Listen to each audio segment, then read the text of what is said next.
in a lush, secluded village nestled at the foot of the mountains. There were two women whose friendship was the envy of all. Amina and Zuri had been inseparable since childhood.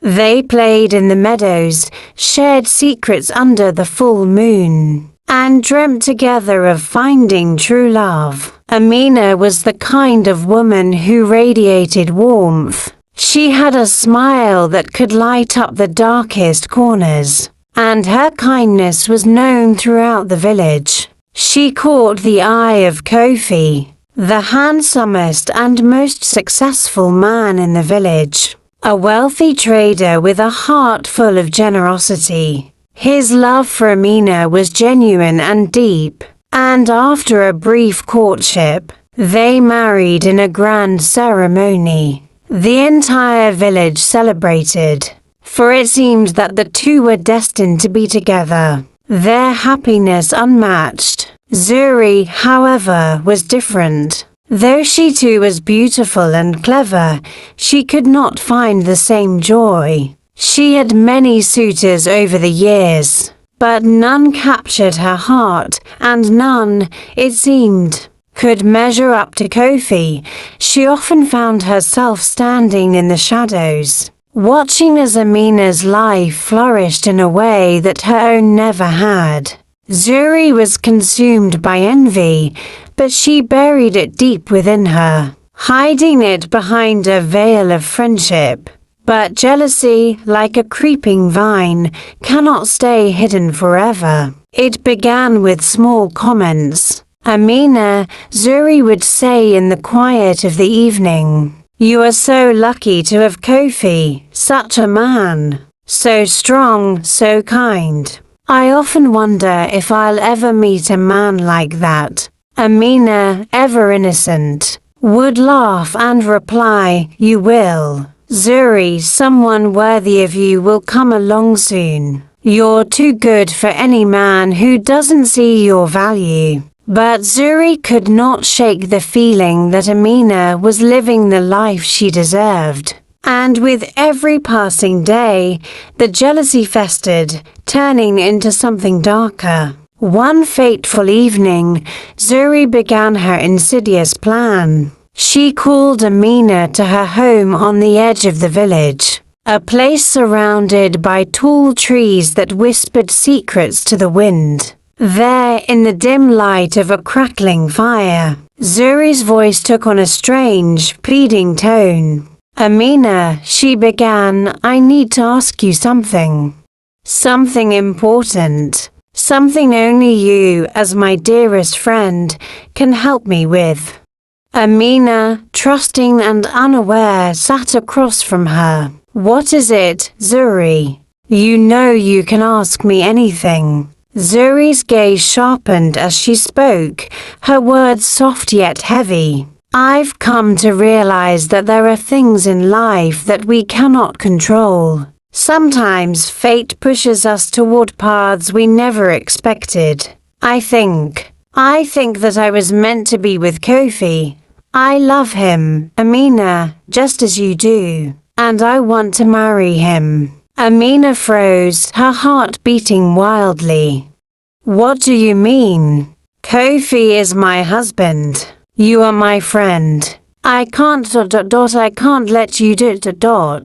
But Zuri's eyes were full of a strange intensity. "It's not about what you can or cannot do. Think about it, Amina. Wouldn't it be a test of your love for him? If you love him truly, you would want him to be happy. If it is meant to be, then maybe I should be with him for a while, to help him see the depths of his love for you. It's a test, Amina. A true friend would do this for another." Amina's head spun. Zuri's words were like honey, sweet yet laced with poison. The idea of losing Kofi was unbearable. But Zuri spoke so earnestly, so convincingly, that Amina found herself wavering. I don't know," Amina whispered, struggling to hold back tears. "But you're my friend. I want you to be happy too. But Kofi, he's mine." Zuri's voice softened, almost coaxing. Just for a time, Amina. A short while. After that, Kofi will be yours again. And you will have shown him that your love is the truest of all. Amina's heart was torn in two. In the end, it was her love for Zuri, her loyalty to her friend, that swayed her. Reluctantly, with tears in her eyes, Amina agreed. She thought it would be a small sacrifice, a temporary arrangement. She never imagined the nightmare that would follow. Zuri's marriage to Kofi happened quickly, and the villagers were shocked. They knew of Amina's love for her husband, and whispers of betrayal filled the air. But no one could know the truth that Amina had given her blessing. Zuri played the part of the perfect wife. She was gentle, kind and beautiful, and Kofi, initially unaware of the web being spun around him, allowed himself to fall for her charm. Yet deep down, he was troubled. He could not shake the feeling that something was wrong, but he could not place his finger on it. Behind closed doors, however, Zuri's true nature began to show.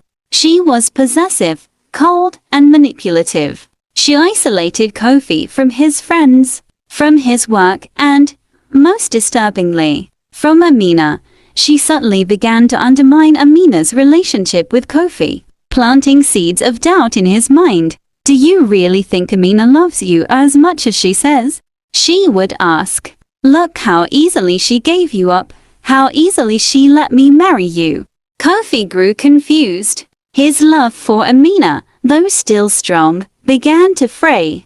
Zuri played her part perfectly, acting as if she were the loving wife, the one who truly understood him. But her ultimate goal was clear. She wanted to destroy Amina, to make her feel like a fool, and to take Kofi for herself completely. But the twists didn't end there. As Kofi began to pull away from Zuri, his heart torn between the two women, a shocking discovery came to light. One evening, Amina received a letter, sealed with Kofi's emblem. It was not from him, but from one of his closest friends. The letter revealed the truth. Kofi had suspected Zuri's manipulation from the beginning. He had been playing along, trying to understand the depths of her treachery. He had seen through the web she had spun, and was planning his escape. The letter also revealed something that made Amina's blood run cold. Zuri had never loved Kofi at all. She had only used him as a pawn in her game to destroy Amina. She had orchestrated everything: the marriage, the manipulation, and the isolation, just to make Amina suffer. Zuri wanted to break her friend, to see her fall apart. Heartbroken and filled with rage, Amina confronted Zuri. It was a confrontation neither woman would forget. You never loved him, Amina spat, tears streaming down her face. You never loved anyone but yourself. You wanted to destroy me. You used me, used my trust just to take what wasn't yours.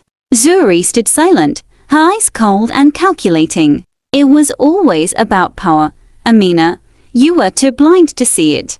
I don't need love. I only need control. As the truth of Zuri's treachery unraveled, Kofi made his decision. He could not live a life built on lies, no matter how deep his feelings for Amina were. He chose her over Zuri, rejecting the woman who had manipulated him for so long. But Zuri wasn't finished yet. In a final, desperate act, she staged her own disappearance, leaving behind a trail of false clues that suggested she had been abducted. The village was thrown into turmoil, with Amina and Kofi both desperate to find her. Yet as the days passed, it became clear that Zuri had staged the entire thing to trap them into a never-ending cycle of guilt. In the end, Zuri was found hiding in a faraway town, having disappeared into the shadows of her own making. She had lost everything: her power, her friendship, and the man she had never truly loved. And in the darkest corner of her heart, she realized that in her pursuit of control, She had destroyed the very thing she had wanted most, her own soul. As for Amina and Kofi, their love was stronger than ever, but it was forever marked by the scars of betrayal. Though they tried to rebuild, the shadow of Zuri's manipulation would haunt them both.